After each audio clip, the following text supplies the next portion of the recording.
Howdy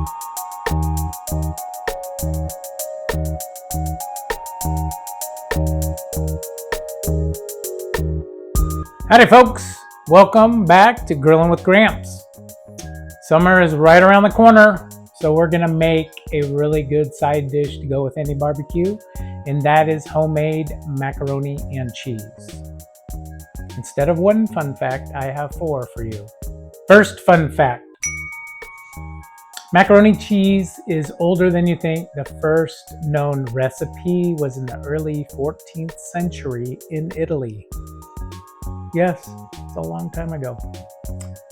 Number 2. Macaroni and cheese was a crayon color in 1993 by Crayola. Good for them. Number 3. Macaroni and cheese. Macaroni and cheese has its own holiday on July 14th. Happy Mac and Cheese Day. Lastly, the largest macaroni and cheese dish was over 2,000 pounds. Yes, that's pretty big. All right, that's all I got for you. Let's get started. All right, we have a lot of ingredients. Let's start with the obvious. Macaroni noodles, already cooked. Here's my cheese lineup. I got processed government cheese right there. Sharp cheddar right there. Mozzarella. I got some butter that will make a roux along with the flour and half and half. And then a special addition that I like to put in mine, I cooked 6 pieces of bacon, crumbled them up. We'll incorporate that. And we got some chives to put on the top towards the end. And then my spices. We have garlic salt, pepper, seasoned salt, onion powder, some chicken bouillon, and paprika. Oh, one thing not shown here is a little bit of sour cream. Sorry, my bad. Okay, we're gonna get going. Okay, in the skillet, I'm gonna add half a pad of Kerrygold butter. Get it melted to start our roux. All right, the butter is melted, and to that, I am gonna add, it's a little less than half a cup of flour. It's about a 1/4 cup actually. So you're just gonna whisk that all together and just make sure all that flour is into the butter. And you're gonna kind of add a little more if needed at that point.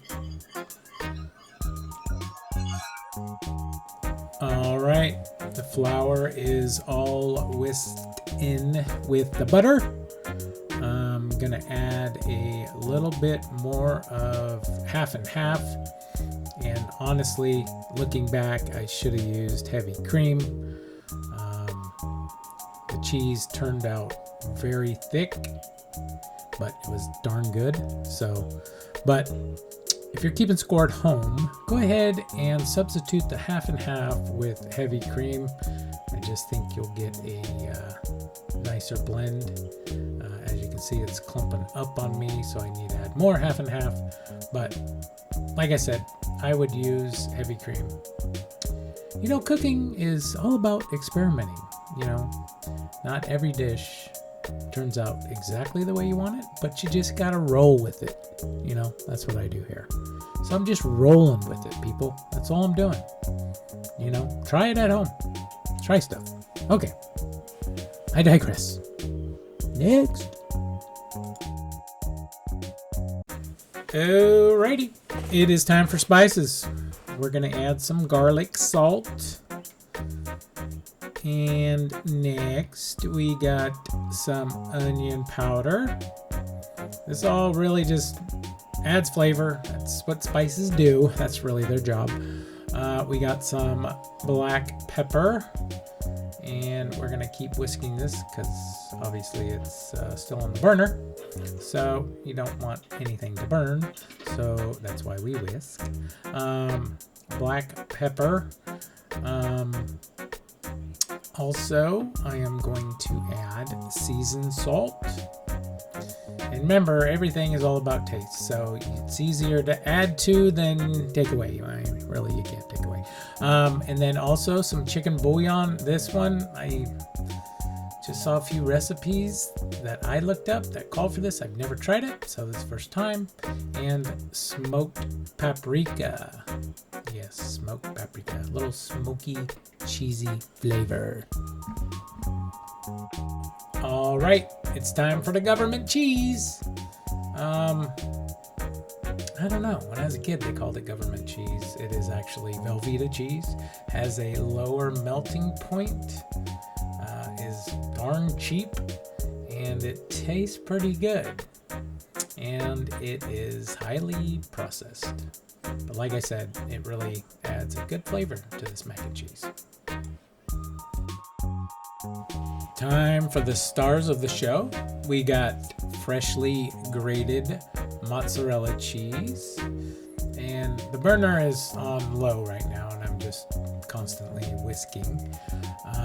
This will melt in nicely. To that, I'm adding the sharp cheddar, freshly grated. You can buy already processed grated cheese, but to me, if you grate it yourself, I don't know, it just tastes better. I don't know if there's any truth to that, but I feel like it does. So all the cheeses are in. We're ready to go. All right, cheese is all ready to assemble with the macaroni and get cooking. All right, it is time to assemble. I got my gooey pot of cheesy goodness. I got my already cooked large elbow macaroni, and I am just gonna ladle on some of that yummy gooey cheese. Looks good, smells good, and it's pretty darn hot. But yeah, just ladle some in, and then we'll start to give it a good mixture. And let's go ahead and speed this up a little bit. Mix, mix, mix. That's all we're gonna do here. Just get it all incorporated. You want every noodle to be covered with this gooey cheese. Stir, stir, stir. And it's looking pretty good. A little bit more.